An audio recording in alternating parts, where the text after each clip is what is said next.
Hello and welcome back to another episode here on Wargame Hammer. And this week I want to talk to you about the first war game that I've written.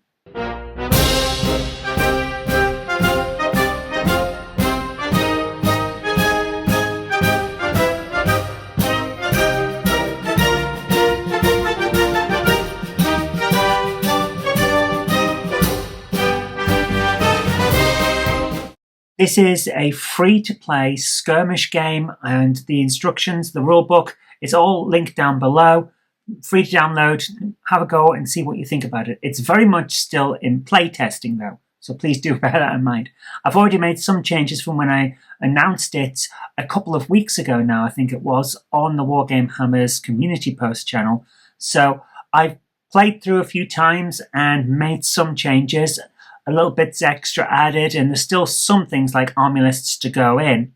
But for the most part, the rules are there, and I think they kind of work for what I was trying to do.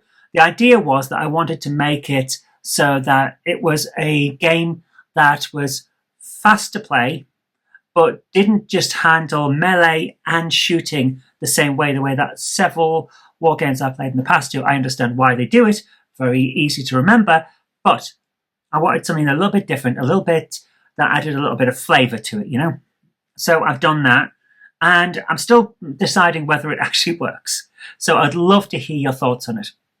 I've added 5 missions into the game book, and I think they're fun. They give different ways of playing. The entire thing is miniatures agnostic, and to a certain extent setting agnostic too. The idea being that it's a set of fairly free-form skirmish rules. I hope that you'll like it, and let me know what you think, because I'd love to be able to adjust it and make it as good as it can be for the final release version, which will still be free to play. So, why have I been not around for a few weeks? Simple fact is, very, very ill. It's one of those situations I got incredibly ill and had to recover. But I'm back now. And to celebrate being back, picked myself up a copy of 1812, The Retreat from Moscow from Pursuit. Been following the Pursuit channel and Big Lee at Big Lee's Miniature Adventures for quite a while. Very big fans of both. This is a great book. Not very big. Great movement system.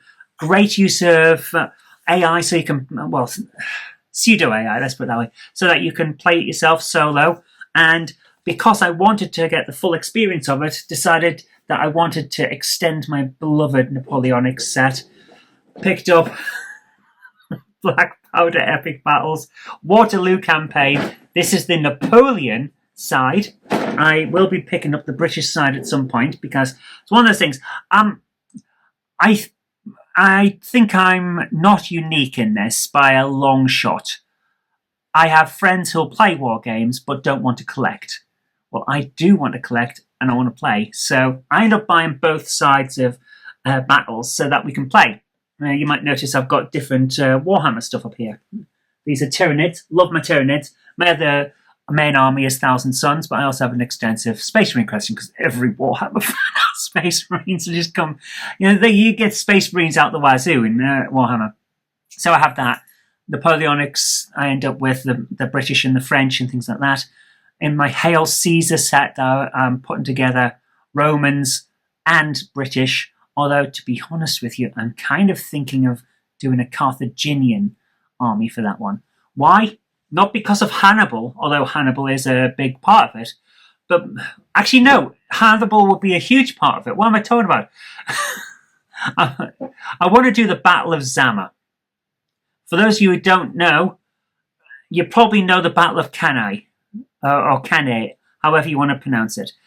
The Battle of Cannae, where Hannibal destroyed the Roman army.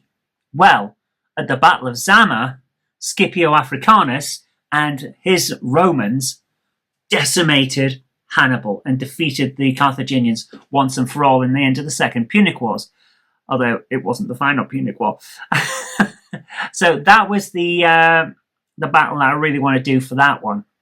So I'll end up with a Carthaginian army, but I also like the Roman invasion of Britain. So Romans, late Republic Romans, which is different to what most people would think of as Romans, versus the ancient Britons. I think that would be a great setting.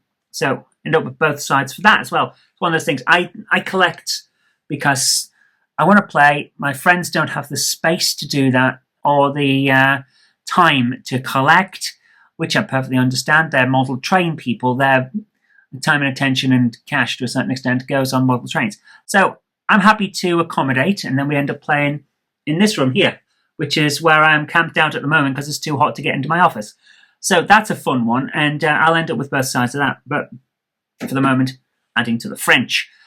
So that's what's going on for the moment with me. That's why I've been away. That's what I'm collecting at the moment. That's my plans for the future. But the main reason I wanted to make this short video was to talk about the rule set that I've just put out there, the Unconquered Sun. So like I say, 5 missions, very, very rudimentary pseudo AI, so you can play it solo. I'd recommend that you give it a try and let me know what you think about those instructions, or at least read them and let me know, because I will need to expand those. But for the moment, that's pretty much where I am with that, and I hope that you do enjoy it. Remember, free to play, free to download, and will always be free for that one because, well, that's just how I do things here. But I hope you enjoy it. Have a great day. I'll see you next time. Bye for now.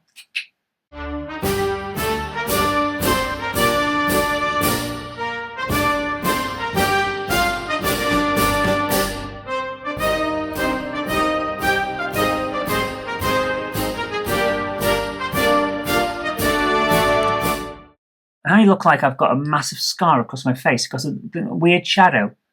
That is weird.